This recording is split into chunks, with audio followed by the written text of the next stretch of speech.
Sayadaw, I was speaking about my experience at Sea Ranch. When I was looking at the ocean, I remembered that some Buddhist teachings say that the mind is like the ocean, and whatever arises on the mind is like the waves. So when I was looking at the ocean, I could experience like this. I could really see the mind like the ocean when it is quiet and steady, and the waves arising like this when something comes, some agitation or some strong thinking, some attachment. So I was describing like this now when we are sharing with Lynn, and then we went a little bit into exchange of how to understand the quiet and steady mind. So Lynn, you will present, you remember how? Okay, so you speak about, I hope. So my understanding is,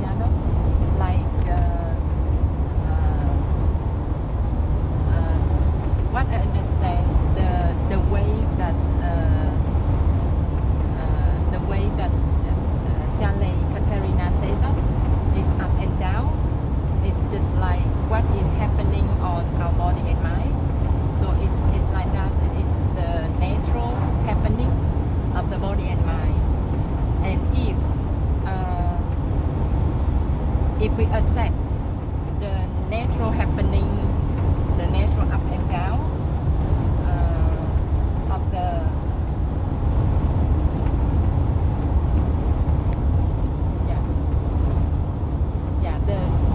natural up and down of the body and mind by being mindful on the action of mindfulness, so they will be stable.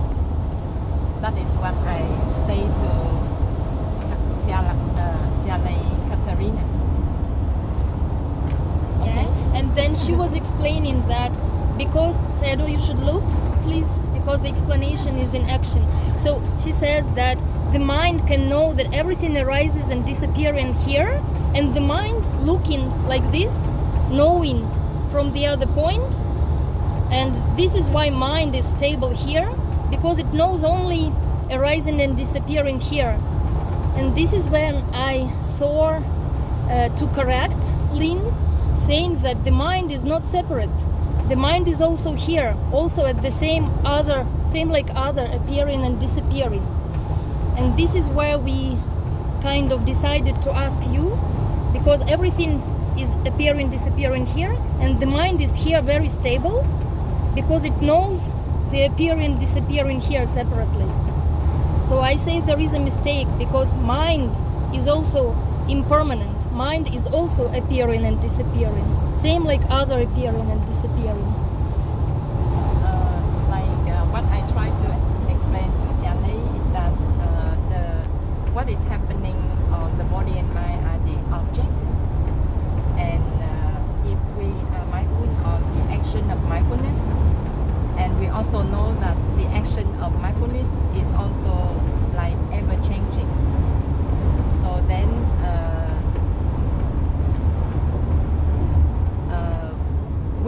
when we know that even the action of mindfulness is ever changing, so the mind becomes more stable. So I understand that she can see mind as something that knows about the ever-changing impermanent nature.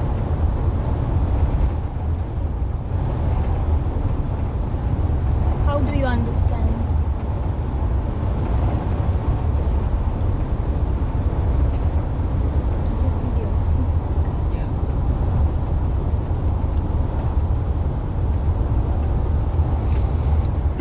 What is your understanding? This is difficult to understand. So my understanding can see with mindfulness and detachment, with the practice, she can see the change in nature from moment to moment. And then because she can see this change in nature, her mind becomes stable. And the mind is the knower of this stability. The mind is stable, and the impermanent nature is the object of the mind separately. So she does not see that the mind is also impermanent nature. Knowing of the mind is also a part of the impermanent nature. She puts mind separately as an observer of the process of changing nature. She physically she shows that she observes impermanent nature at one place, and the mind is over, above. May I add one more point? Mhm. It means that the action of mindfulness is also ever changing. But why is it separate from all other? It's like Sayadaw, you should look. She is explaining with her hands. This is important. like the body and mind is the object of and then the action of mindfulness. Like when we are mindful of the action of mindfulness, and this is different from we are mindful on the body and mind. So if we have more information about the ever-changing of the action of mindfulness, then the mind become more stable. That is what I try to explain to Xialei.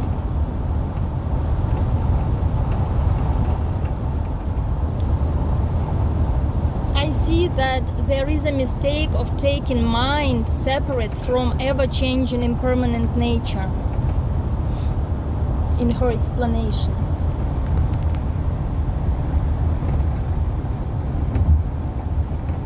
Is it right that the mind should be separate, or the mind is also ever-changing, selfless, impermanent nature?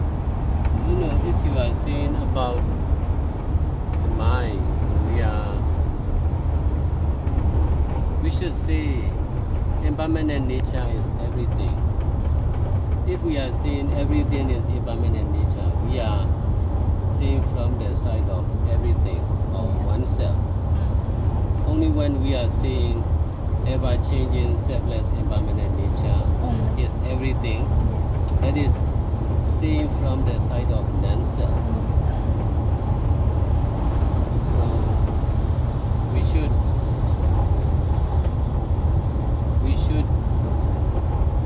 think, we should speak, we should do from the side of ever-changing, selfless, impermanent nature.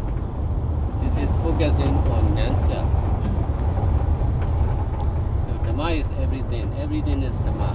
Different. Everything is Dhamma is knowing of the living beings who are normal practicing meditation. Dhamma or impermanent nature is everything is knowing from the side of non-self.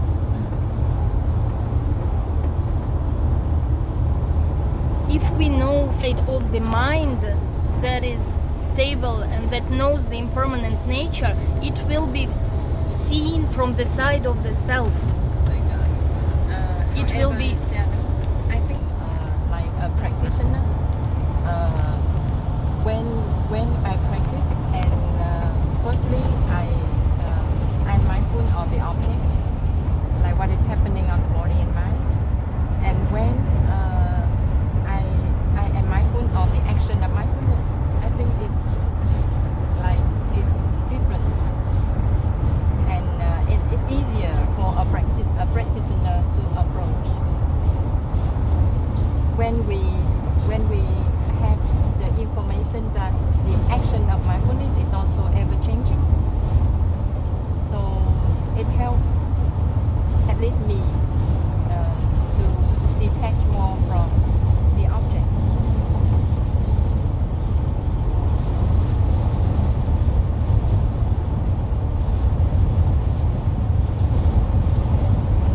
Maybe it's just my understanding when I practice as a practitioner. I think it's easier for me to approach.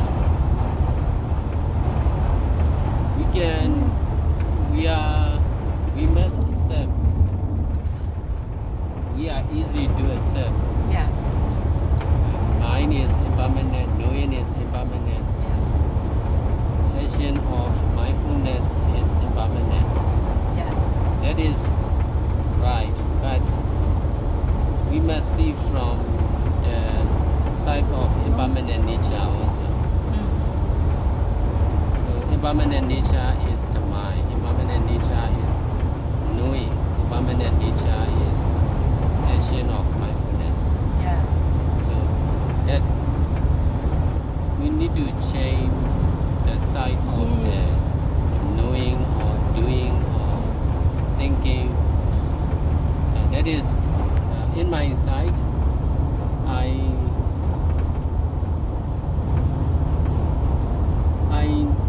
practice before I started practicing meditation. I can understand everything is nothing. Everyone is nothing. Only nothing is everything. Only impermanent nature is permanent. Nothing is impermanent. No one is impermanent. Only impermanent nature is permanent. That is understanding before I started practicing meditation. Yeah. But I don't know how to use that understanding. Only by practicing meditation,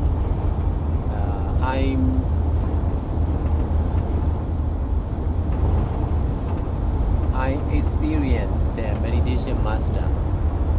He was teaching from the side of impermanent nature or Nonself.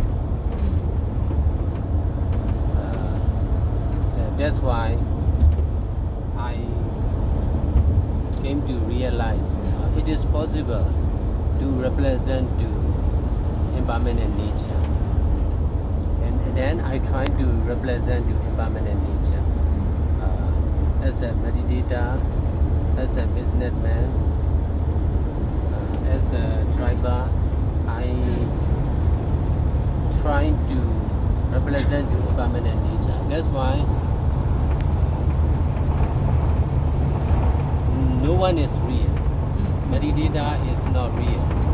Businessman is not real. Driver is not real. Nothing is real. Only impermanent nature is real.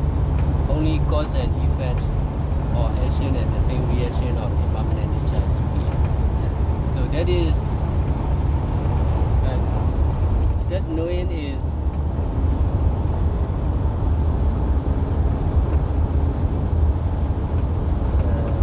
powerful to detach from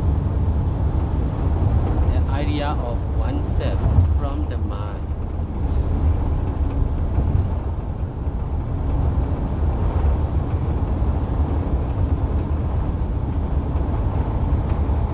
This is where I see Sayadaw describes that we should change the view from self to non-self, seeing the same nothingness, but from the view of nothingness or from the view of self. In your explanation, I can see that you see from self, because you say that the mind sees the impermanent nature. This seeing is also impermanent, but the mind is separate. The action of mindfulness. Yes, the action of mindfulness is also impermanent nature. Does You it? understand? Yes. But you see it from the point of view of the mind. You describe it as the mind is stable, separate from all happening of the impermanent nature. So what Sayadaw offers now in his words, because this is why I was saying interest in how he will describe it. So he chose the way to describe this time, saying that we need to change the view.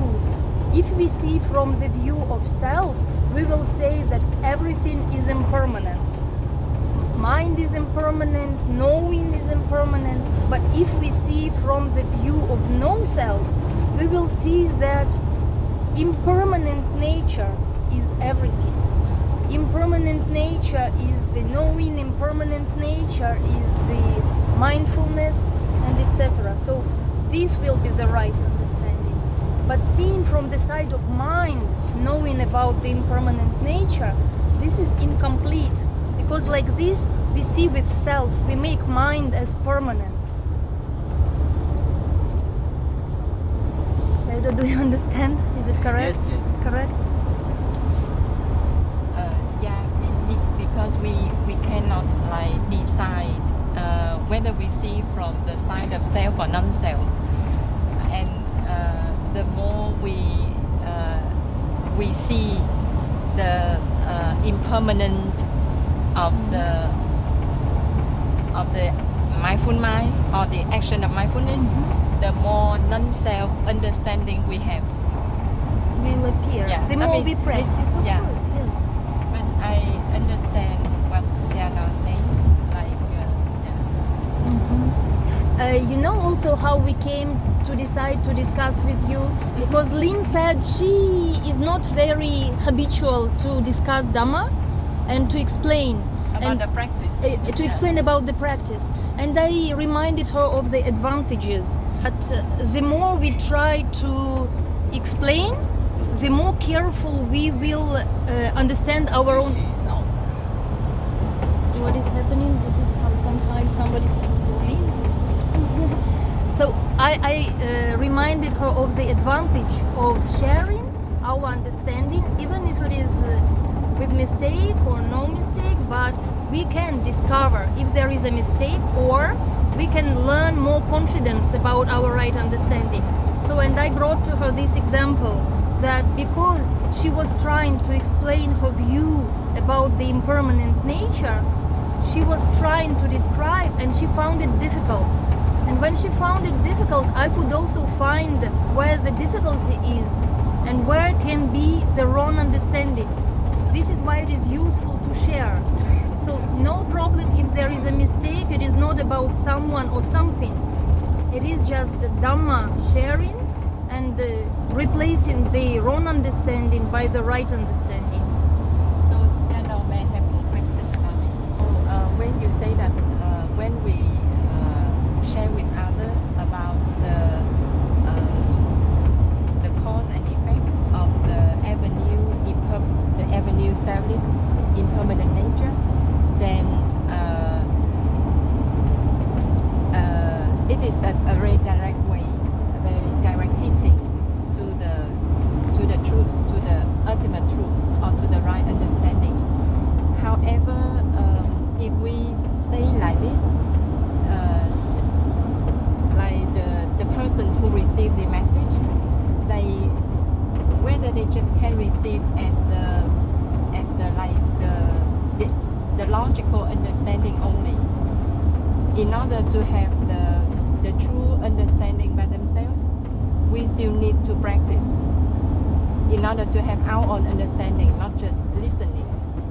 So when we go through the practice, so it will happen like we will know the objects, like the body and mind, what's happening, and we will know about the action of mindfulness. So it just go the same. Is it right, Luciano? Like it will go like this when we practice. We need to detach from ourselves, our body, our mind, our action, with the knowing of cause and effect of ever-changing selfless impermanent nature. So the problem is most of the meditators are difficult to detach from self. So for me, I dare to detach from self. That's why no I, not my business, not my belonging.